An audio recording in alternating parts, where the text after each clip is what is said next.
ठीक है, स्टोरी ऐसी है कि कुछ साल पहले जापान में लेथार्जिक से याद आया, जब ढीले ढीले बैठ जाते हैं ना लोग, तो ढीले बैठने का मतलब है आपकी बॉडी की एनर्जी नेगेटिव डायरेक्शन में लग रही है। ढीले कैसे? ढीले रहने से एनर्जी कम हो गई। ठीक है, लेथार्जिक स्टोरी। जापान में कुछ साल पहले तक क्या करते थे कि वो लोग ना जापान में फिश बहुत खाते हैं। आपको पता है कोस्टल जो एरिया होता है उसमें बहुत ही फिश खाते हैं। तो उन्होंने बहुत सारी फिश खाने के चक्कर में आसपास के समंदर के आसपास के इलाके में बहुत सारी फिशिंग करनी स्टार्ट कर दी। जब ज्यादा फिशिंग करते हैं तो फिश कम हो जाती हैं, तो समंदर के आसपास के इलाकों में यानी कि किनारे के जापान के आसपास के समंदर में फिश का नंबर बड़ा कम हो गया।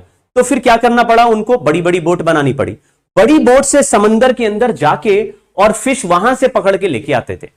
लेकिन क्या होता था कि समंदर के बहुत अंदर जाओगे तो 4 घंटे 5 घंटे आपको अंदर जाके फिर फिश पकड़ के उसको लाके 5-6 घंटे आने में लगेंगे, यानी कि आज की पकड़ी हुई फिश नेक्स्ट डे या उसके अगले दिन बिकेगी। जब 2 दिन पुरानी फिश हो जाती थी तो जापान में कोई खरीदता ही नहीं था, बोलता था अरे यार बेकार फिश है, बासी है, फ्रेश नहीं है। तो फ्रेश नहीं होती थी तो लोग खरीदते नहीं थे, तो फिश फिर जो शिप चलाते थे उनका नुकसान होने लगा। तो उन्होंने सोचा यार फ्रेश नहीं है, हाँ तो फ्रेश कैसे बनाएं फिश को? तो किसी ने आइडिया लगाया, ऐसा करते हैं फिश को पकड़ के मारते नहीं है, मतलब उसको स्टोर नहीं करते हैं, ऐसा करते हैं उसको फ्रीज कर देते हैं। तो वो लोग फ्रीजर खरीदा उन्होंने, बहुत बड़ा शिप में लगा दिया और फिश को फिश को पकड़ के और फ्रीजर में डाल दिया। लेकिन जापानीज इतने ज्यादा फिनिकी हैं अपने खाने को लेके, उनको इतना टेस्ट का आइडिया है कि जब वो फ्रोजन फिश उनके पास पहुंची तब भी उन्होंने खरीदने से मना कर दिया। बोला ये तो पुरानी जैसी फ्रेश नहीं है, ये तो फ्रोजन आइटम है, फ्रोजन आइटम में वो मजा नहीं, हमको तो फ्रेश चाहिए। तो फिर से उसके रेट गिरने लगे, तो फिर घबरा गए जो फिशरमैन थे। उन्होंने क्या, अब क्या करें? तो किसी ने आइडिया लगाया, ऐसा करते एक वाटर टैंक ले लेते, बड़ा सा वाटर टैंक ले लेते, जो फिश पकड़ेंगे वाटर टैंक में डाल देंगे, जो फिश पकड़ेंगे वाटर टैंक में डाल देंगे, और वाटर टैंक बहुत बड़ा होगा, शिप भी बहुत बड़ा होगा, और बहुत दिन तक अंदर जाएंगे और फिश पकड़ के वाटर टैंक में डाल देंगे, फिश पकड़ के वाटर टैंक में डाल देंगे तो फिश जिंदा भी रहेगी।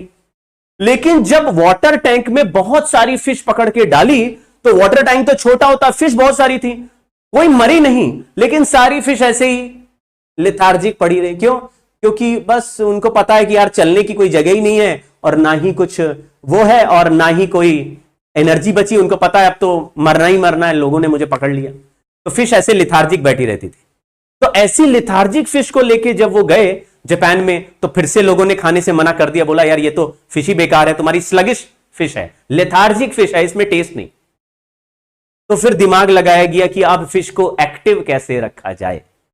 तो उन्होंने क्या किया, फिश पकड़ा, एक वाटर टैंक में डाला और हर वाटर टैंक में एक छोटी शार्क भी डाल दी। एक छोटी शार्क छोटी मोटी 4-5-10 मछलियों को खा भी जाती थी, कोई बात नहीं, लेकिन बाकी मछलियां शार्क के डर से इधर उधर भागती थी। और जब मछलियां इधर उधर भागती रहती थी तो वो एक्टिव रहती थी। और ऐसे ही 2 दिन तक फिश एक्टिव है। तो उसके बाद वो एक्टिव फिश को निकाल के जब उन्होंने बेचा तो जबरदस्त रेट मिला। यानी कि शिप अंदर जाए, 6-7 दिन तक फिश पकड़े, फिर एक साथ लेके आए और 6-7 दिन तक फिश एक्टिव है, भाग रही है। तो फिर यह दिमाग लगाया गया कि अगर किसी के लाइफ में चैलेंज डालोगे तभी वो एक्टिव रहेगा। अगर कोई चैलेंज नहीं है लाइफ में तो फिर, अगर लाइफ में चैलेंज आ रहा है तभी आपकी एक्टिविटी बढ़ रही है यहां पे। तो आप लोग भी उस फिश की तरह हैं। अगर चैलेंज आता है तो तकलीफ जरूर होती है, एक आध बंदा रोज उस चैलेंज से हारता भी होगा, लेकिन बाकी ग्रुप उस चैलेंज से मोटिवेटेड रहता है। तो हमने क्या सीखा कि अगर आपके सामने कोई चैलेंज, जैसे डीपीपी आ गया, रोने लगते तुम लोग, अरे सर एक दिन में 2 डीपीपी, किसी दिन ज्यादा आ गया, किसी दिन डिफिकल्ट सवाल है, अरे सर आज तो सवाल ही नहीं हो रहे, 10 में से 5 ही क्वेश्चन हुए। अरे यार, शार्क का तो मस्त पेट भर जाता है, बाद में शार्क मोटी हो जाती है, शार्क को भी लोग खा जाते हैं, जापान में तो सब कुछ खा जाते हैं। लेकिन कहने का मतलब यह है कि अगर आपके सामने कोई चैलेंज आ रहा है तो उस चैलेंज से घबराओ नहीं, वही चैलेंज आपको एक्टिव बना रहा है, वही चैलेंज आपकी वर्थ बढ़ा रहा है। हर दिन का जो प्रॉब्लम है वो प्रॉब्लम आपको बेटर इंसान बना रहा है। लेकिन प्रॉब्लम के सामने गिव अप करना या रोते रहना वो खतरनाक है। रोना नहीं है, एक्सेप्ट करो यार। कैसे एक्सेप्ट करना है?